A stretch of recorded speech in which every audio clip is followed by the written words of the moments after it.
আজিৰ পৰা ধৰ্মীয় পৰম্পৰাৰে আৰম্ভ হৈছে লিডু কেন্দ্ৰীয় নামঘৰৰ ৫৯ সংখ্যক প্ৰতিষ্ঠা দিৱস।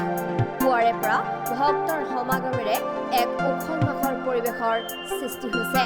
ভক্তৰ হৰিনামৰ বন্দনা আৰু মংগল ধ্বনিৰে মুখৰিত হৈ পৰিছে লিডু কেন্দ্ৰীয় নামঘৰ। আজি পুৱা নামঘৰ পৰিচালনা সমিতিৰ সভাপতি তৰুণ গগৈয়ে ধৰ্মীয় পতাকা উত্তোলনেৰে ৪দিনীয়া বনাঢ্য কাৰ্যসূচীৰে আৰম্ভ কৰা হৈছে প্ৰতিষ্ঠা দিৱস। পতাকা উত্তোলনৰ পিছতেই বন্তি প্ৰজ্বলন কৰে বনগুয়া সত্ৰৰ ডেকা সত্ৰাধিকাৰ প্ৰভু প্ৰেমনাৰায়ণ গোস্বামীয়ে।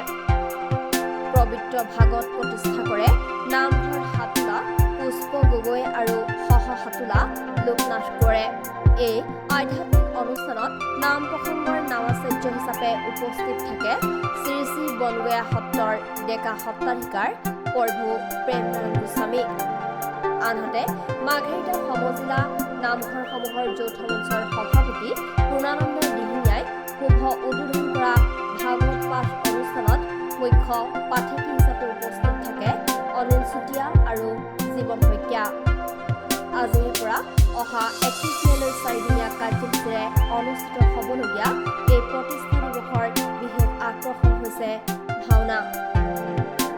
৩১ মেৰ পবিত্ৰ নিশা মঞ্চস্থ কৰা হ'ব ভাগৱতৰ অমৰ উপাখ্যান দধিচি মুনিৰ অষ্টিদান আৰু বিদ্যাসুৰ বধ শীৰ্ষক ভাওনা।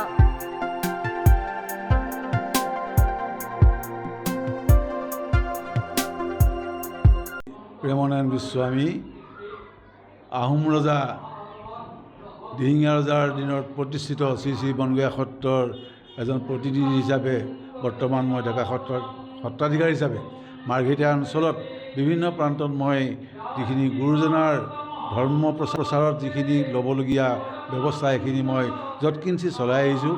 ঠিক তেনেদৰে আজিও লিডু কেন্দ্ৰীয় নামঘৰৰ তেখেতসকলৰ ৫৯তম প্ৰতিষ্ঠা দিৱস নামঘৰৰ তাৰ লগতে সংগতি ৰাখি দেশৰ জনগণৰ জীৱৰ কল্যাণৰ হেতু মংগলৰ কাৰণে ভাগৱত পাঠৰ আয়োজন ইয়াত কৰিছে। ৪দিনীয়া কাৰ্যসূচী হাতত লৈছে। ইয়াৰ দ্বাৰাই আমি ভাগৱত পাঠৰ দ্বাৰাই সমাজখন এটা সুশৃংখলিতভাৱে পৰিচালিত হওক আৰু দেশত শান্তি হওক বিৰাজ কৰক এই কামনাৰ সৈতে আমি ভগৱন্তৰ চৰণত প্ৰাৰ্থনা জনাইছোঁ।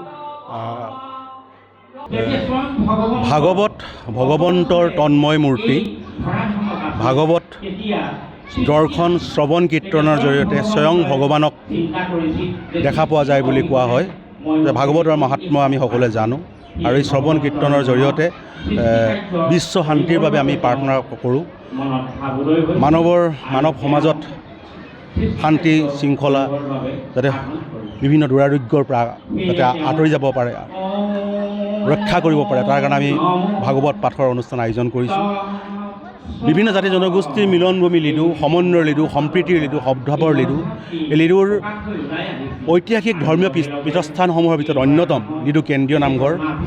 ৫৯ বছৰ সম্পন্ন কৰিছে, গৌৰৱোজ্জ্বল ৫৯ বছৰ। বিভিন্ন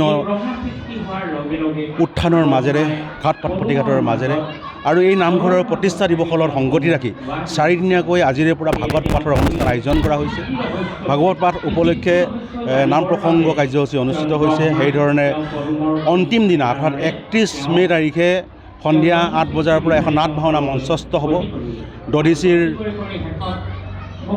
অষ্টিদান আৰু বিদ্যাসুৰ বধ শীৰ্ষক নাট ভাওনাখন মঞ্চস্থ হ'ব। আমি সকলোটি ৰাইজৰ অংশগ্ৰহণ সহায় সহযোগিতা আমি কামনা কৰিছোঁ। আশা কৰিছোঁ ভাগৱত এই শ্ৰৱণ কীৰ্তনৰ জৰিয়তে সকলোৱে প্ৰভু ভগৱন্তক লাভ কৰিব।